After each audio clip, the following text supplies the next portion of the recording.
গরম কিন্তু এখন চরম লেভেলে আছে, আর এই জন্য কলিজা ঠান্ডা করা একটা আইটেম নিয়ে হাজির হয়ে গেলাম। আসসালামু আলাইকুম এভরিওয়ান। আমি এখানে প্যানের ভিতরে প্রয়োজন অনুযায়ী পানি দিয়েছি, আর তার ভিতরে 1 চামচ কফি পাউডার আর আগার আগার আর হচ্ছে 2 টেবিল চামচ আমি চিনি অ্যাড করে দিয়েছি। এটা আমার টেস্ট অনুযায়ী দিয়েছি।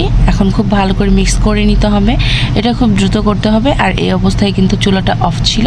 এখন আমি চুলাটা অন করে এটাকে কুক করে নিচ্ছি। আর একটা কথা কি জানেন, আমি এখানে কফিটা ব্যবহার করেছি। আপনারা চাইলে কিন্তু এখানে কফিটা না ব্যবহার করে আপনারা ট্যাং বা হচ্ছে রুহ আফজা দিয়েও কিন্তু এই ডেজার্টটা তৈরি করা যায়। এটা কিন্তু খেতে অনেক মজা লাগে। আমি রুহ আফজা দিয়ে করেছিলাম, এটা কিন্তু অনেক মজা ছিল। আর কফি যেহেতু আমার খুব বেশি পছন্দ, সেই জন্য আমি কফিটাই বেশি ব্যবহার করি এই ডেজার্ট আইটেমে। অন্যদিকে আমি সেম প্যানের ভিতরে দুধ নিয়েছি, আর দুধটাকে কিন্তু আগার আগার চিনি দিয়ে মিক্স করে নিচ্ছি। আর একটা কথা বলি কি, মানুষের রান্না এক একজনের এক এক রকমের। আপনারা আপনাদের পছন্দ অনুযায়ী, টেস্ট অনুযায়ী কমিয়ে বাড়িয়ে দিতে পারেন, যে কোনোটা দিয়েই বানাতে পারেন। তবে বানিয়ে অবশ্যই ট্রাই করবেন, কারণ এই ডেজার্ট আইটেমগুলো কিন্তু অনেক অনেক মজা লাগে। ফ্রিজে ঠান্ডা করে খেতে কিন্তু চরম লাগে। যাই হোক, দুধটাকে আমি খুব ভালো করে মিক্স করে নিয়ে কুক করে নিয়েছি, দেখতে পাচ্ছেন। আর এই সময় কিন্তু অনবরত নেড়ে যেতে হবে। অন্যদিকে আমি একটা কেকের মোল্ড নিয়েছি, আর তার ভিতরে কফির সেই মিশ্রণটা কেটে কুচি কুচি করে রেখেছিলাম, সেটা দিয়ে দিলাম।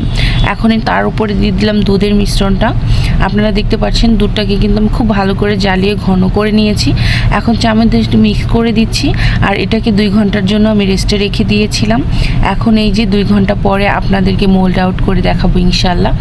আর এই যে দেখতে পাচ্ছেন চারপাশ দিয়ে আমি একটু ছুরি দিয়ে ছেড়ে নিচ্ছি, কারণ এভাবে করে নিলে খুব ইজিলি মোল্ড আউট হয়ে যায়।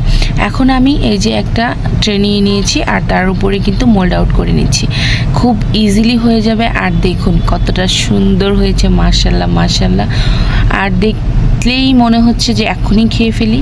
আমি যখন ভয়েস দিচ্ছিলাম তখন কিন্তু আমার আবার খেতে ইচ্ছা করছিল। আর এটা ঠান্ডা করে খেলে আপনার যে এত ভাল লাগবে। যেহেতু অনেক গরম পড়ছে, অবশ্যই বাসায় এটা ট্রাই করবেন। আর এটা বানিয়ে কিন্তু 2-3 দিন পর্যন্ত ফ্রিজে নর্মালি রাখা যায়, আর খাওয়া যায় যখন ইচ্ছা তখন খেয়ে নেবেন। আর দেখুন কতটা ইয়ামি লুক হয়েছে। বাসায় কিন্তু মাস্ট ট্রাই করবেন। আর যে যেখান থেকে দেখছেন আমার ভিডিওটা, শেয়ার এবং লাইক দিয়ে পাশে থাকবেন। আর যারা যারা আমার চ্যানেলটা সাবস্ক্রাইব করেছেন তাদেরকে জানাচ্ছি অসংখ্য ধন্যবাদ।